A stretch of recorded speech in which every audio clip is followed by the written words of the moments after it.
सभी को प्रेम भरी नमस्कार मेरे प्यारे साथियों। जैसा कि हमारा स्वाध्याय चल रहा है योगी कथामृत का, तो आज हम पहुंच चुके हैं उसके 34वें अध्याय पर, जिसका शीर्षक है हिमालय में राजमहल की सृजना। बहुत ही सुंदर अध्याय है प्यारे साथियों। बहुत ही मजा आने वाला है आपको इसको सुनकर। प्लीज अंत तक जरूर सुनिएगा। अब इसमें परमहंस योगानंद जी हमें बता रहे हैं कि स्वामी केवलानंद जी, जो कि पिछले अध्याय के दौरान हम जान चुके हैं कि वो उनके संस्कृत के अध्यापक भी रह चुके हैं, और वो लाड़ी मासी जी के बहुत ही उन्नत शागिर्द भी थे। तो लाड़ी मासी जी उनको ये कहानी सुनाया करते थे कि उनकी पहली मुलाकात जो है बहुत ही रोमांच भरी महाअवतार बाबा जी के साथ किस तरह से हुई। तो आज वो स्वामी केवलानंद जी ये कहानी सुना रहे हैं योगानंद जी को। वो बता रहे हैं कि लाड़ी मासी जी ने उनको ये बताया था कि बाबा जी के साथ उनकी पहली मुलाकात उनकी उम्र के 33वें साल में हुई थी।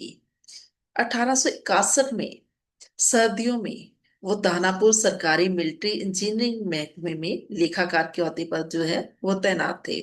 तो एक दिन सुबह सुबह दफ्तर के प्रबंधक उन्हें बुलाते हैं और कहते हैं, लाहिड़ी, अभी अभी हमारे मुख्य दफ्तर से तार आई है कि तुम्हारी जो बदली है वो रानीखेत कर दी गई है, जहां पर एक सैनिक कैंप स्थापित किया जा रहा है।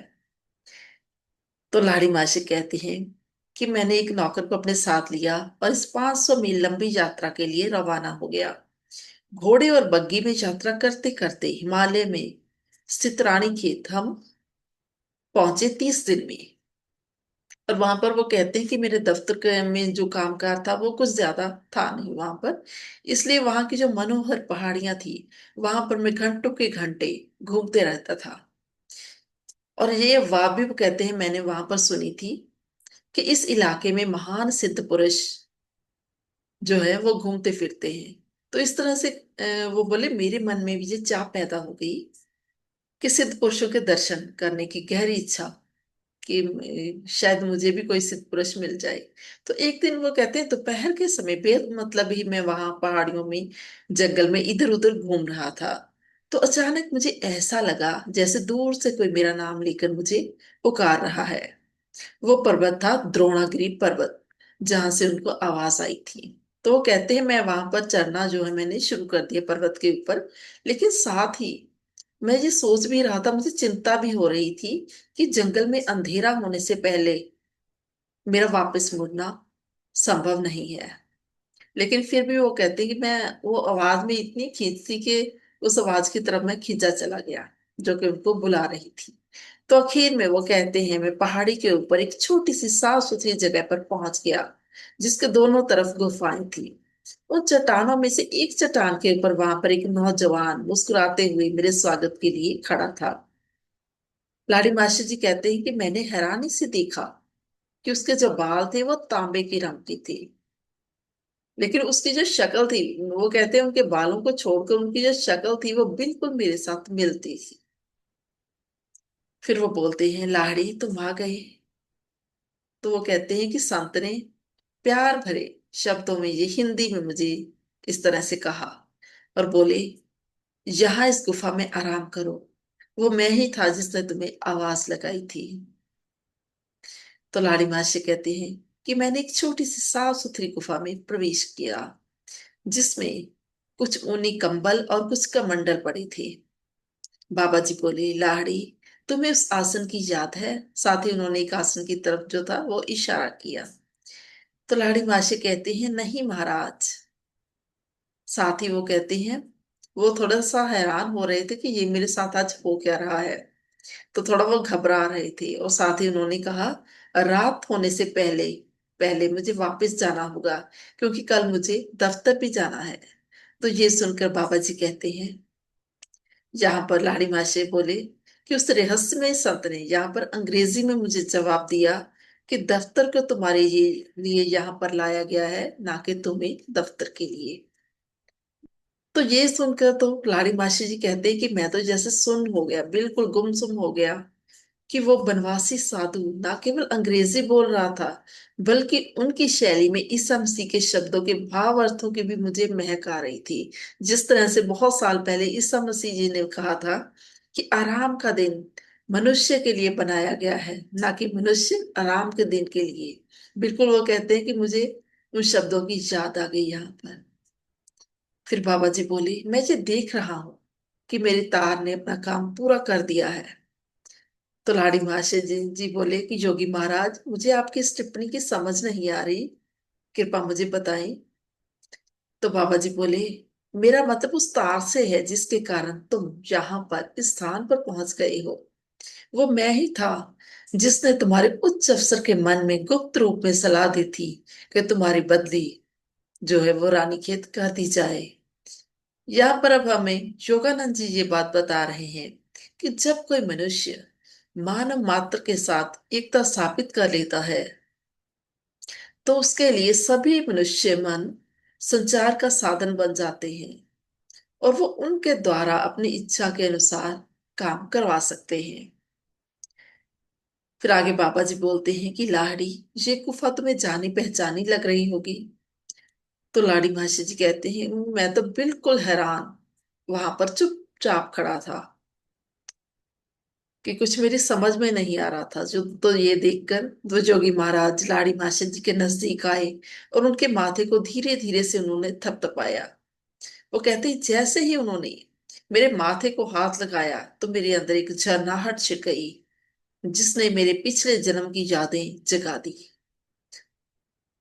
फिर वो उनका गला भर आया इतनी खुशी से और वो बोले, मुझे याद आ गया है, आप मेरे गुरु बाबा जी हो, जो सदैव मेरे साथ रहे हो।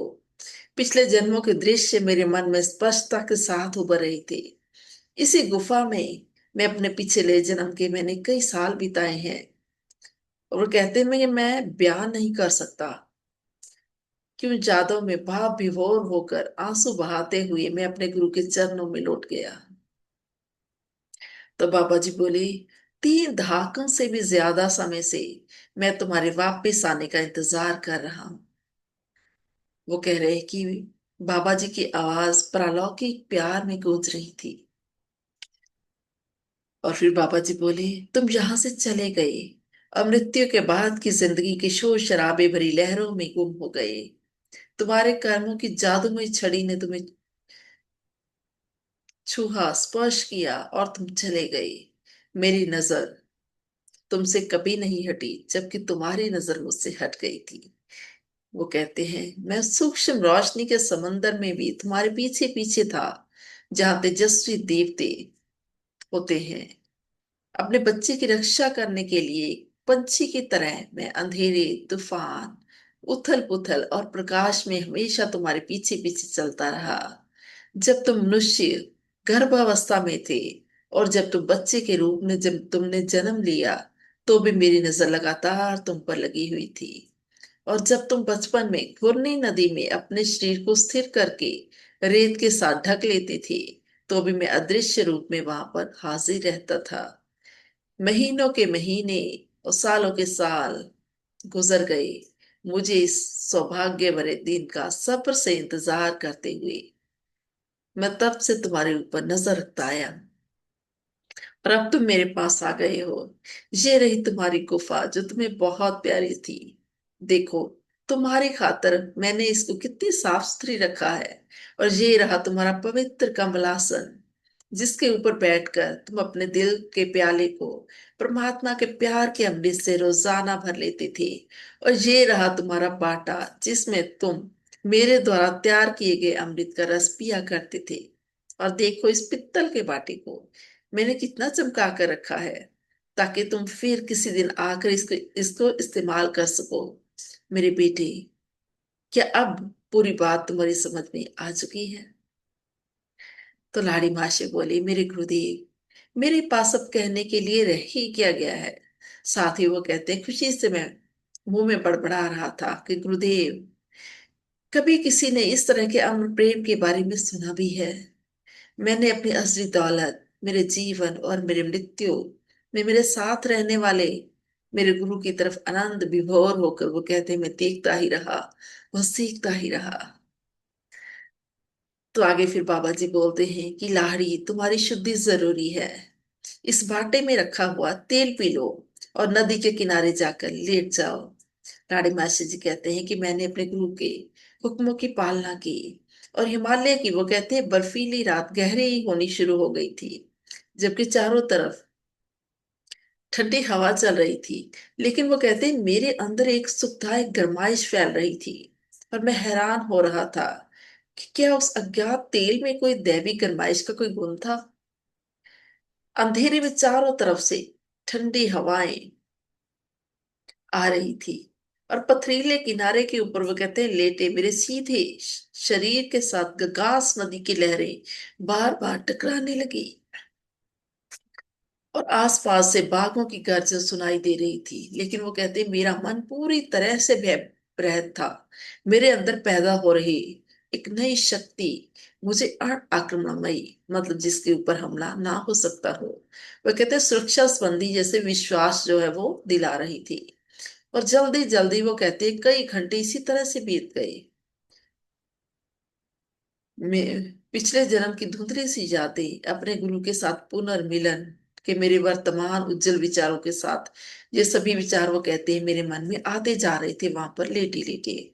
और अचानक से वो कहते हैं किसी के पैर की आहट सुनकर मेरे विचारों की जो ये लड़ी चल रही थी वो भंग हो गई।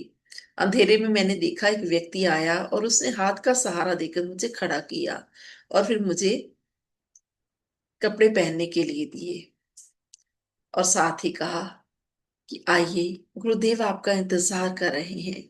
और वो जंगल के बीच में से रास्ता दिखाते हुए मेरे आगे आगे चलने लगा।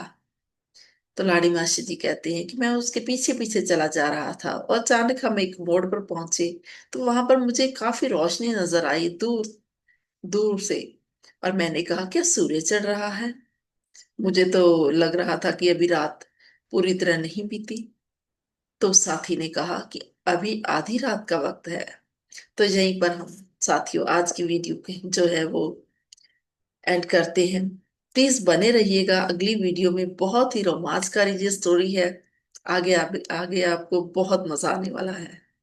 मुझे इतने प्रेम से सुनने के लिए आपका बहुत बहुत शुक्रिया।